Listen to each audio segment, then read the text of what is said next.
Então, Emílio, como foi que o design entrou na tua vida? Pergunta bem interessante.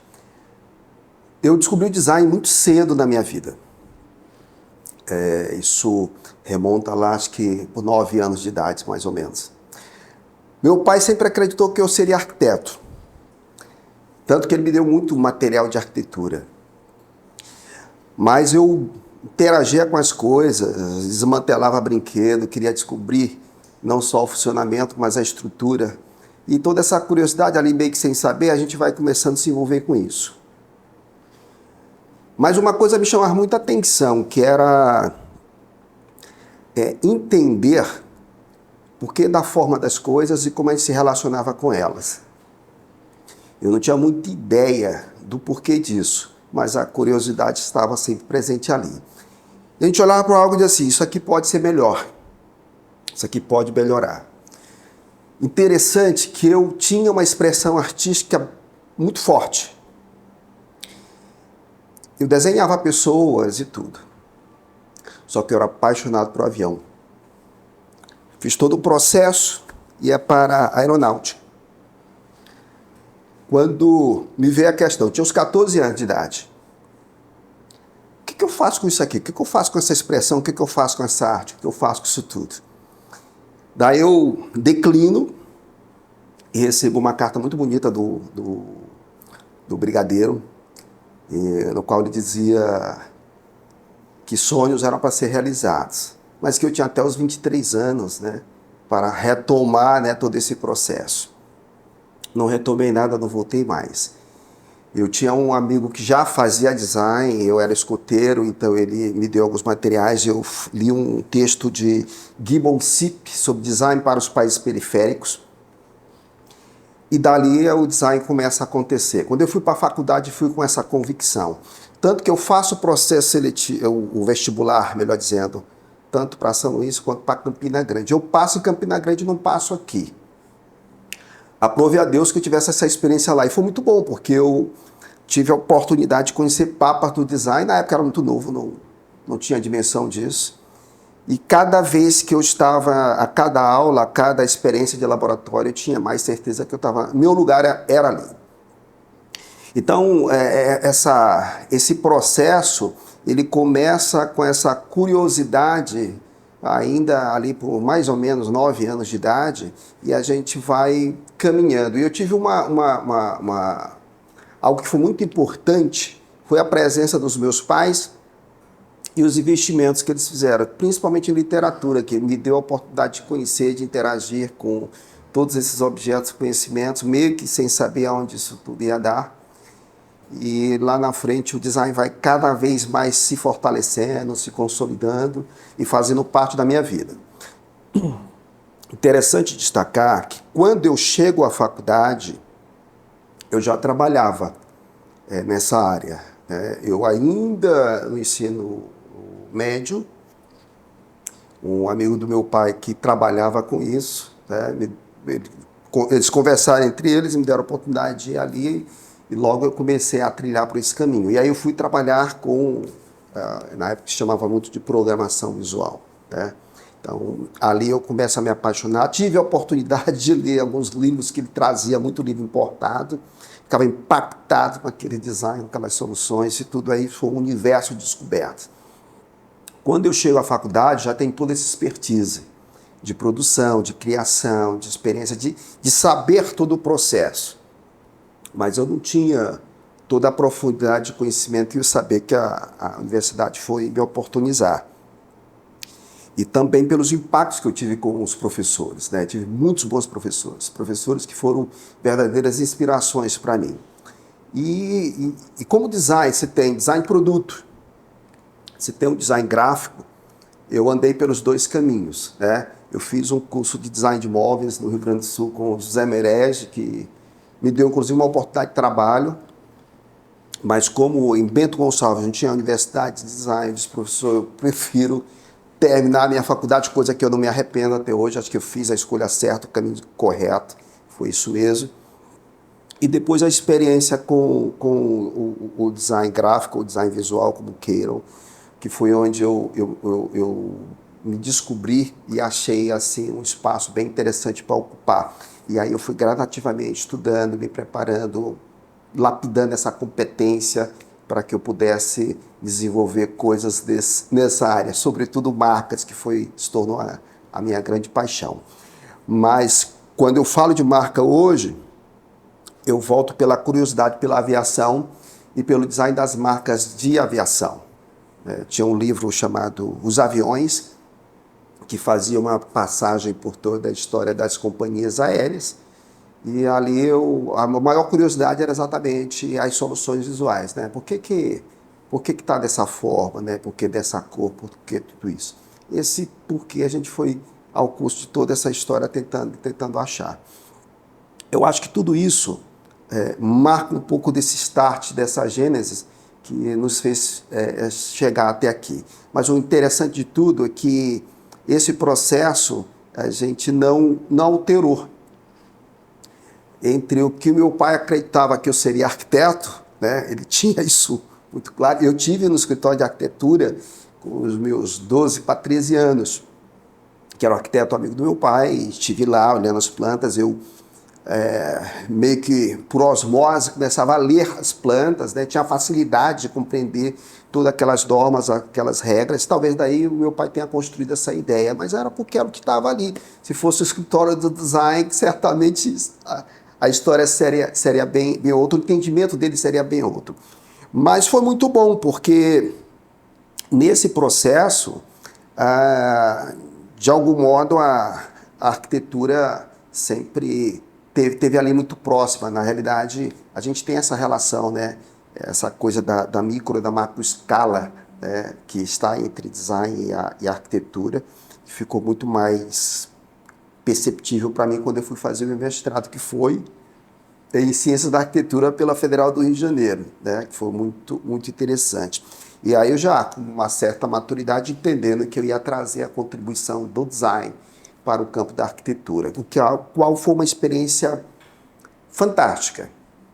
Difícil, dura, complexa, porque eu fui para um campo que não era meu, eu tive que ler bastante, que estudar bastante, para adquirir a competência necessária para fazer uma dissertação de mestrado que me oportunizasse a defesa daquela dissertação. Legal. E assim, já que tu está falando do passado, o que você imagina daqui a 10, 15 anos? Onde é que você vai estar? Uma interessante pergunta. Aqui e acolá a gente para pensar nisso. Mas eu acho que pelo acúmulo de conhecimento, de experiência, acho que atuar sobretudo em consultoria, mentoria, capacitar jovens, ajudá-los a entender o hoje, mas olhando para o passado, para poder desenhar no hoje perspectiva de futuro. Eu acho que isso é uma responsabilidade nossa. Por quê? Porque nós devemos ter a responsabilidade de saber o que fazer com tanto conhecimento acumulado.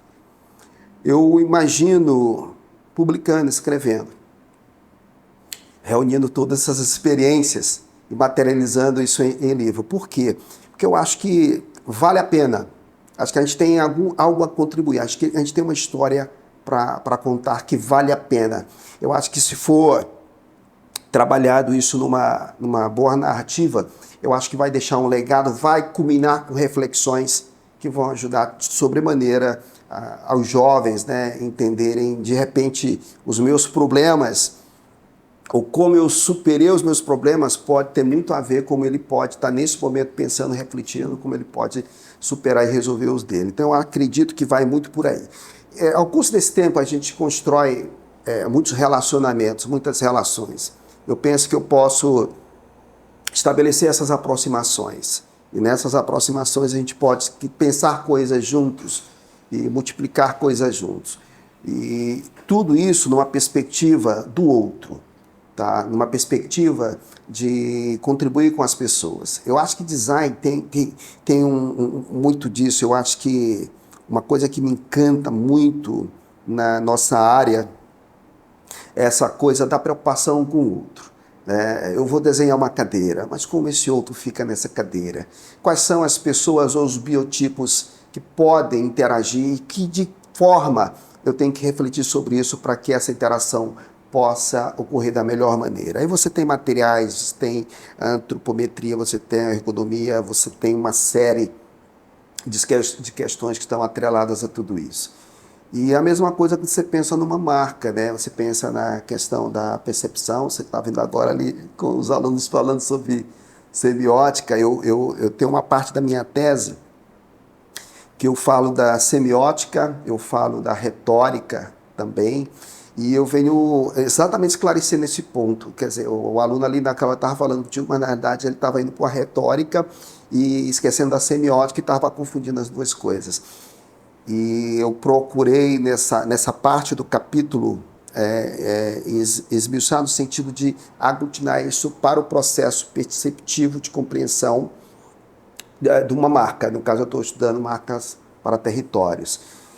E é interessante porque vários autores trabalham, mas eles usam um tripé, e eu achei um autor mexicano que faz esse tripé entre a semiótica, entre a retórica e a psicologia. E a psicologia ela entra aí como elemento importante, né, que é essa questão da percepção. Que no meu entendimento, a marca, tu tem ali a marca gráfica, né, o design dessa identidade da marca, porque a marca ela está ali, esse ser espiritual abstrato, né, que se sente, que percebe, tem uma série de atributos intangíveis que podem ser passíveis de uma materialização através de um design. E esse design, pelos seus pontos de contato, eu particularmente prefiro chamar de pontos de experiência, né, porque eu acho que ele tem que ser exitoso. Pode ser um simples cartão de visita, um logo aplicado numa caneta, mas ele tem que ser exitoso, ele tem que ter qualidade, ele tem que fazer reverberar toda essa qualidade que lhe deu existência. E a psicologia ela tem essa questão da percepção, de como eu percebo isso. Mas eu preciso, por outro lado, entender esse ethos que vem da retórica, né? Essa autoridade, essa credibilidade que a marca precisa ter. Mas eu preciso também da semiótica, que aí vai lidar com toda essa pleiade de signos, né, e significados que vão fazer sentido. Então esse tripé, quando ele se remonta, faz. Então isso faz com que eu ache a marca algo singular. E por que marca? Porque marca é algo que starta tudo. Ninguém vai chegar num supermercado e pedir um leite sem nome, um leite que não tem, um leite que está numa caixa branca. E branco porque é leite. Sim, e daí? E qual a sua origem? Onde se remonta? Quem é o fabricante? Qual a credibilidade dele? E o que tem aí dentro? Se não tiver nada, o design ele vai contribuir com isso. Ele vai trazer isso, inclusive, numa parte legal, né, todas as instruções ligadas com a normativa, que vai ajudar você a compreender e lhe dar a garantia de que você está adquirindo o produto certo. Com o tempo, né, você vai percebendo a marca, vai percebendo tudo aquilo, mas também, com o tempo, tu gosta daquilo. Para mim, o branding ele está bem aí. Eu só consigo fazer um branding, porque o branding ele trabalha com gestão da imagem, gestão da reputação. Eu só posso fazer a gestão de algo que existe. E para mim, a existência disso, ela começa quando se percebe, mas também quando se tem afetividade. E aí eu acho muito interessante, porque foi o que esses últimos anos de leitura e de experiência nesse viés me fez amadurecer.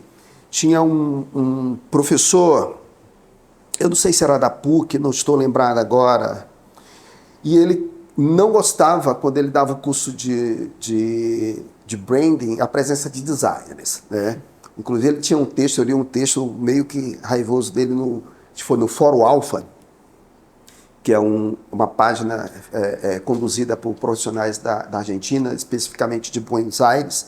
São pessoas muito exitosas naquilo que fazem. E eu fui ler e também fui correr atrás. Mas até um dia que eu li um artigo dele, que ele fazia uma crítica às associações de designers no Brasil, que colocavam lá nos seus catálogos, lá na sua formatação de preço, as precificações dos seus trabalhos, e tinha lá branding. Só que branding tinha, na verdade, era design da identidade visual. E ele mandou ver. E não era qualquer pessoa, não eram qualquer designer, eram pessoas que tinham uma certa experiência e tudo, não vou declinar nomes aqui. E eu fui atrás dessa história e fui começar a enveredar, e ele estava certo, né? A gente tem que saber muito bem definir o que é marketing. Quando a gente fala de comunicação, por exemplo, quando a gente fala de comunicação, nós estamos falando de relações públicas, nós estamos falando de jornalismo, nós estamos falando de publicidade. Eu tenho um dos pontos, quando eu vou abrindo o capítulo da minha tese, que eu vou, para eu chegar no último, que é a contribuição do design para o placed branding, e eu respeitando o placed branding como uma ferramenta que vem do processo de gestão, mas o design é extremamente relevante nesse processo, nesse contexto, eu venho falando desses três áreas da comunicação, e eu vou especificando cada uma delas, assim como eu fiz com também os atributos que estão ligados ao design, não só a sua gênese, mas como ele pode, na verdade, contribuir, sobretudo em favorecer experiências exitosas, né, que possam não só fazer sentido, mas ajudar a construir algo e consolidar este algo. Então, você tem aí todo um conjunto de definições que são importantes. Então, eu preciso saber o que é marketing, o que é comunicação, o que é design. Algum momento, essa interdisciplinaridade ela vai acontecer, mas eu tenho que me conhecer, me entender enquanto design, que é o meu campo, como esse meu campo, ele de fato, ele coexiste com os outros campos e como esse diálogo ele pode existir. Eu acho que a gente está nesse momento de muito dessa coexistência e não simplesmente se fechar em copas. Na realidade, abrir todos esses espaços para o diálogo e essas competências nessa relação, elas poderem, na verdade, culminar com um produto exitoso. Então, o que eu vi naquele momento da crítica desse professor? É que o designer, ele chegava com aquela ideia do design da identidade como o brand, e ele não estava estabelecendo as categorias de fato das coisas. E aí, quando eu vou aprofundar mais meus estudos em marketing, eu comecei a estudar marketing muito cedo. Quando eu chego na faculdade, eu já tinha esse olhar e esse entendimento do marketing. Com o tempo, a gente vai tentando entender como esse diálogo poderia realmente nos favorecer. Isso vem bem depois, porque eu sou de uma formação que as coisas não estavam tão...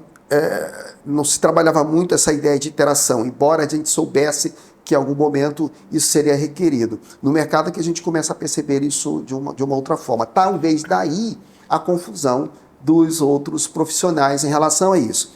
Tanto que a ADEGAF, ela corrigiu isso na sua tabela de precificação. Então, hoje, quando ela coloca branding, ela coloca da forma correta, mas foi uma provocação de um profissional que era da área, começou a fazer críticas, que naquele primeiro momento se olhava para a crítica e dizia assim, nossa, que coisa absurda que esse cara está dizendo em relação ao profissional, mas na verdade tem que ter humildade para entender quando a gente precisa dar um passo atrás e corrigir. Então, para mim, todas as experiências aí, Paulo, foram super exitosas, no sentido de eu também fazer uma autoanálise e avaliar como a gente pode, nesse processo, estar contribuindo. Por isso que eu entendo que, provavelmente, eu estarei contribuindo muito mais com a nova geração, no sentido de curtar um pouco esses espaços, essas distâncias em relação a esses conceitos. Até porque eu faço parte de uma geração que tudo que a gente procurava estudar com profundidade. Eu particularmente sou muito assim, eu sou apaixonado por história, eu acho que a história nos dá muito legado, eu procuro, eu levanto muito o porquê das coisas e eu vou atrás de resposta desses porquês. E nesse processo, quando você consegue ter um volume de conhecimento, você começa a tentar botar aquilo em ordem. E nesse colocar em ordem, você faz muitas descobertas. Eu acho que esses achados, tudo isso, eles são fundamentais para que a gente possa, daqui a alguns anos, estar pensando nessa possibilidade, né? Mas, assim, é uma ideia, né? É uma ideia. Acho que tem muita coisa por vir. Por outro lado, eu estou também num processo de trabalhar com outras coisas ligadas, sobretudo, ao audiovisual, ao roteiro, mas trazendo esse expertise, né, dessa narrativa para a construção de marcas, para trabalhar as narrativas de marcas. A gente está num processo aí de descobertas, de achados, observando também as outras experiências, vendo como os outros profissionais estão entendendo esse processo, mas não por uma questão de estar na moda, disso aqui, não. Eu acho que se a gente olhar com muita atenção, as pessoas sempre gostaram de histórias, elas sempre gostaram de narrativas. Como é que eu construo a narrativa de determinada marca para que isso faça sentido, mas gere afetividade, e daí, né, entre percepção e afetividade, branding, que está no gerúndio, né, que ele é constante, vai marcando e vai construindo histórias. Eu acho que me vejo muito nessa perspectiva. Agora sim, a gente já entendeu que Emílio Ribeiro tem o pezinho ali na arquitetura, o pezinho no design, vários pés na publicidade. Sim. Né? Deixa eu te fazer uma pergunta, Emílio. Olhando tudo isso, essa construção, a tua perspectiva de futuro, essa história que você contou do teu pai, né, da tua sensação de conversa com outros professores, outros coordenadores, de alunos, né, de pessoas de outros países, conversando sobre isso, eu vou te fazer uma pergunta. O que o design trouxe para você? O design trouxe muita coisa boa, né? Primeiro, eu acho que uma profissão. Né? Eu acho que o design me formou enquanto profissional, porque eu fiz administração. Né? Eu começo a administração, não cheguei a terminar a administração. Eu tive numa faculdade que era manhã e tarde, e à noite eu fazia administração, né? Quando eu começo a estudar no campo do design. Só que dentro do pop design eu vi ali o processo de gestão. Na verdade, o projeto ele só vai funcionar se tiver uma gestão, senão as coisas não vão. Então eu preferi me concentrar, gastar todas as minhas energias ali, até porque há uma coisa que é o prazer de fazer. Eu acho que aí eu te tenho a segunda resposta. A primeira me deu uma profissão, a segunda me levou ao prazer de fazer essas coisas, portanto que eu não me vejo fazendo outra coisa. Eu observo pessoas que fazem esse movimento de uma segunda formação, disso, daquilo. Talvez se eu fizesse uma segunda formação, seria na perspectiva do design, por exemplo, psicologia, né? Estudar psicologia para eu entender um pouco mais dessa psique dentro do campo do design, ou dentro daquilo que eu faço como design. Porque eu estudo muito psicologia, né? Eu estudei recentemente o Robert Keegan, que ele vai falando do estágio de maturidade, né? Quando ele fala do estágio de maturidade, mas ele não está falando da tenridade até o adulto, ele está falando do adulto que às vezes é infantil, né? E o consumidor às vezes é assim, ele tem a percepção dele está muito infantilizada, de ver e entender as coisas. Eu como designer preciso entender esse processo para ajudar esse consumidor a entender da melhor forma esse produto, essa solução que está sendo ofertada para ele. Então há uma série de questões aí. O design, ele também, além de ele ter me dado uma profissão, né, até dele ter me dado esse prazer de pensar e criar coisas, achar soluções, ele também me deu estabilidade econômica, porque é parte dele que eu me estabeleço como profissional e que também me estabeleço também financeiramente. Então eu não fui ser bancário, eu não fui para outras rotas, embora isso batesse constantemente à minha porta, né? Por que não um concurso para isso, para você ter segurança? Por que isso, aquilo, outros caminhos? E eu sempre falava o seguinte, disse, olha, se eu estiver num banco, ok, mas ninguém vai viver como design dentro do banco. Mas se eu estiver indo para uma agência de design, eu tive a experiência tanto de trabalhar, você falou de publicidade, tanto em veículo quanto em emissoras. Então, assim, eu trabalhei em jornais, tanto Imparcial quanto o Estado do Maranhão, os dois maiores até aqueles dias. Depois eu fui trabalhar com o campo da televisão, de toda a parte audiovisual, através de marketing de eventos, né, que foi uma outra oportunidade onde eu levei um pouco essa nossa experiência para lá.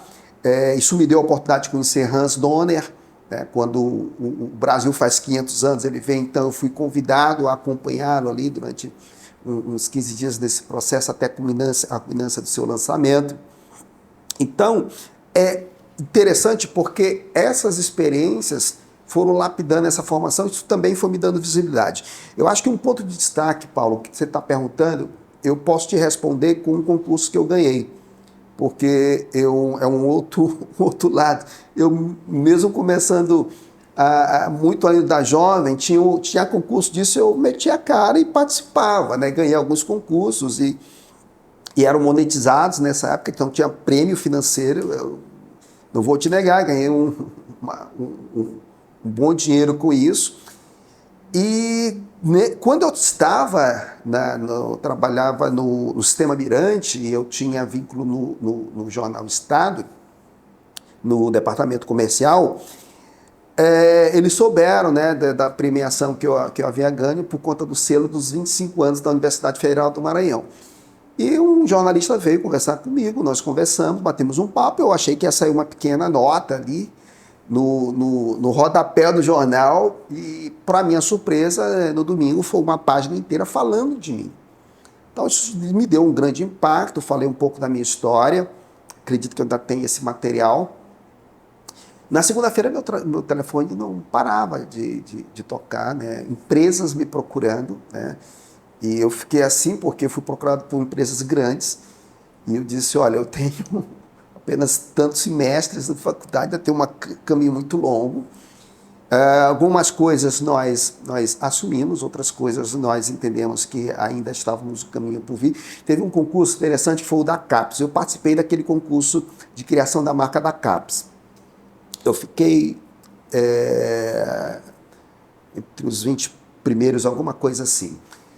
Mas eu fui falar com quem tinha ganho, o cara estava terminando o mestrado, eu tinha terminado o mestrado dele, né? Eu tinha 1 ano e meio de faculdade, mas muito novo ainda.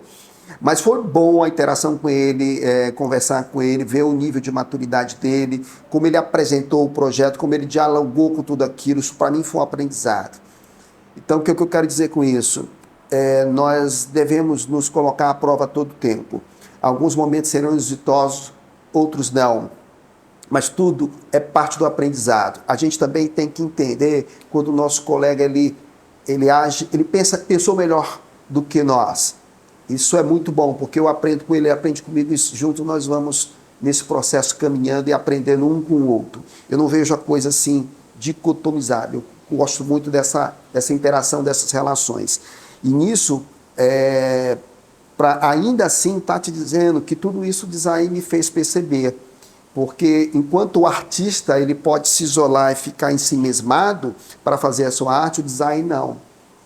O design ele tem que trabalhar com essa interação. O design me fez enxergar esse processo de equipe, esse processo de trabalho conjunto, esse processo também de respeitar o outro, esse processo de aprender também a ouvir o outro, porque o bom design que não ouve as pessoas, ele não vai fazer um bom design, né? Isso foi bom porque eu tive a oportunidade de pegar palestra, por exemplo, com Roberto Bulemax, a bagagem que aquele senhor tinha em coisa, mas a simplicidade como ele falava e como ele interagiu conosco, que nós éramos ainda estudantes, assim como o Joaquim Redig e dentre outros, o próprio Oscar Niemeyer, então, que ali na sua simplicidade você via um pouco disso. E são pessoas que trabalham com a criação, com o processo da criatividade e saber lidar ou saber compreender, amadurecer para entender quando é que chegou no estágio da solução. A solução chegou, a solução, né, de fato chegou até aqui. Vale a pena destacar a importância do desenhar. Design enquanto ferramenta, né, que eu explicar a vocês que o espanhol trabalha muito bem isso, né? O desenho, né, para o design, né? O dibujo, né, para o desenho. Esse expressar ele é importante, porque você vai registrando ali suas ideias. Muitas das vezes, você, por não saber desenhar, o processo fica mais lento, né? Porque você tem que tirar daquilo que você imagina e tentar materializar isso de alguma forma para as pessoas que estão precisando entender o que está na tua cabeça. E eu tenho uma certa habilidade expressiva, né?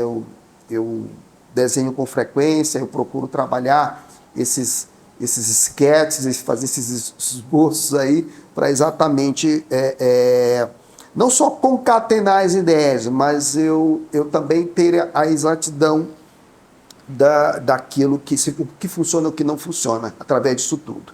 Eu aprendi com a professora Maria Helena Lopes Guedes, eu sei o nome dela até hoje, foi a primeira professora de projeto na Universidade Federal da Paraíba, e ela passou um exercício, uma atividade, eu desenhava e tal, e só levava as soluções bidimensionais. No design, ele desenha bidimensional. E ela disse, olha, faz um modelo para testes, faz um modelo, tem uma coisa aí dentro. Né? E eu teimando com ela, aquela coisa toda, depois descobri que tinha um isocaedro dentro do coisa pelo corte que eu fiz. Né? Nunca imaginei que ia achar um isocaedro só pelo bidimensional. Então, o design me deu também essa perspectiva de eu saber interagir com os meios, os processos da descoberta das coisas. Tá? Então, ele me deu uma profissão, ele me deu perspectivas econômicas, porque eu posso falar isso porque eu sempre trabalhei com design, né? Até mesmo quando eu vim para o campo da educação, a gente veio com essa pretensão, dessa perspectiva, sempre interagindo com as profissões que são ligadas, né, a esse campo do design. Então, o que eu sei de cor, o que eu sei de ferramentas específicas de desenho, o que eu sei de projeto, o que eu sei de comunicação visual, o que eu sei de gerência de produto, todos esses objetos, conhecimentos, essas especificidades, eles nascem ali em toda a experiência que a gente teve no design. Uma coisa que eu acho importante ser dita em cima dessa, fechando aí a ideia dessa resposta, Paulo, é que quando eu marquei no início da nossa fala, eu marquei uma data aqui, uma época, eu te falei de 9 anos de idade, mas não parei mais de ler, de estudar, de ter curiosidade, de buscar. Eu ainda assim sou muito curioso para entender toda essa cena da vida, essa contemporaneidade, essas inovações tecnológicas. Só que o meu olhar é diferente. Não é mais a criança de 9 anos de idade, sem esses acúmulos de conhecimento e experiência. Mas é um profissional já maduro, muito mais ciente de si enquanto pessoa, né, enquanto ser humano, mas também enquanto profissional, que desenhou, né, uma identidade na qual ele projeta e expressa aquilo que constrói a sua imagem enquanto profissional. Né? Então, eu penso que, não sei se atendeu à expectativa da resposta, mas acho que passa por esse tripé aí. Eu acho que, inicialmente, ele me dá essa formação, ele me dá também a oportunidade de crescer profissionalmente, inclusive na esfera financeira, porque todo o patrimônio que eu construí até aqui, né, passa pelo design, e posso também dizer que eu não fiz nenhum movimento de ir para outra área. Eu me mantive. Eu acho que essa convicção que eu descubro lá com 9 anos de idade e que ela se mantém até hoje, me dá essas garantias de segurança de responder dessa forma. Não sei se atendi ou se faltou alguma coisa.